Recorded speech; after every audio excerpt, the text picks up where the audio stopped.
What happens when a registered dietitian follows every single rule?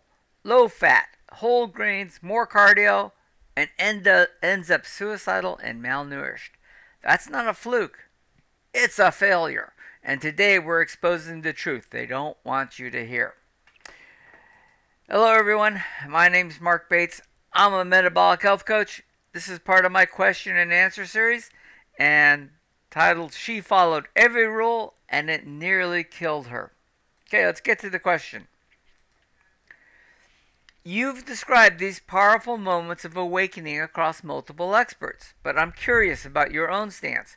When you look at someone like Michelle Hurn doing everything right by conventional standards, yet ending up suicidal and malnourished, what does that tell you about the fundamental assumptions underlying our current nutritional guidelines?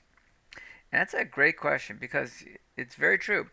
Michelle Hurn's story and the stories of many others who've suffered despite faithfully following mainstream dietary guidelines exposes something deeply flawed at the core of modern nutrition science. When someone who is trained, disciplined, and compliant with the official rules becomes sick, depressed, and depleted because of those rules, it's not an anomaly. It's a red flag that, and what it tells me is this.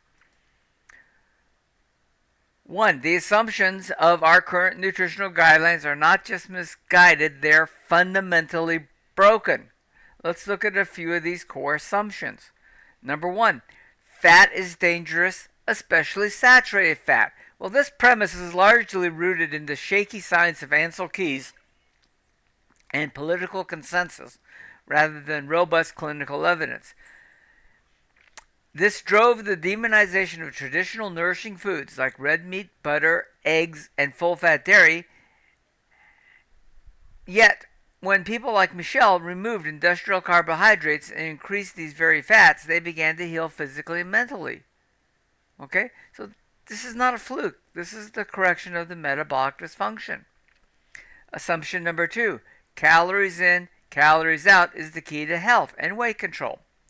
So the calorie model treats the human body like a simplistic combustion engine, but we are not bomb calorimeters. Our hormones, satiety signals, gut microbiome, and mitochondrial function, all of which respond differently to different types of foods, make the just eat less, move more mantra not just inadequate, but harmful in practice. Michelle's example reveals how this mindset fuels distorted eating and psychological burnout.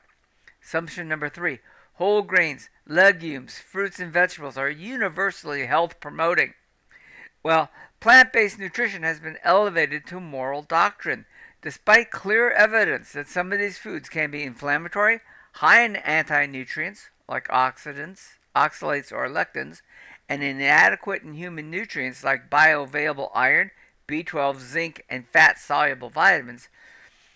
Right? So Michelle's decline on a whole foods plant-based approach isn't rare. It's just rarely acknowledged. Okay, assumption number four. Meat is dangerous, unnatural, and unethical. This belief is ideological, not biological. Humans evolved as apex predators. Animal source foods are the most nutrient dense, least inflammatory, and most complete forms of nutrition for human physiology. Michelle's story and that of patients who healed from autoimmune diseases, depression, and diabetes by returning to animal-based diets puts this myth to rest. So, in a nutshell, my stance is very clear. Modern guidelines were built to serve ideology, industry, and inertia, not human biology. Ultimately, it gets down to one of my key phrases, follow the money. Okay? And the human cost has been staggering. Epidemics of metabolic disease, mental illness, infertility, and despair. Michelle Hurn's story is a whistleblowing case study. She was the system, and it nearly killed her. When a registered dietitian has to break every rule she was taught to survive, that isn't a personal failure. It's a systematic indictment. So I don't see her journey as compelling. I don't just see her journey as compelling. I see it as a moral and scientific call to action. Would you like help using these insights to better, right? To better yourself? ask me questions at the end of this video. All right, we're here to help. All right, once again, thanks for watching. If you have questions, you need some insights, you need some more advice, right? Ask the question in there, in the comment section, and we'll get back to you right away.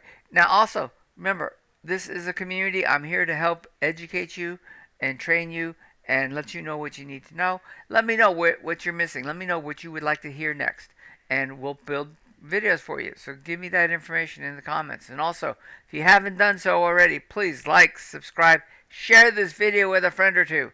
It might help them a great deal. Thank you very much.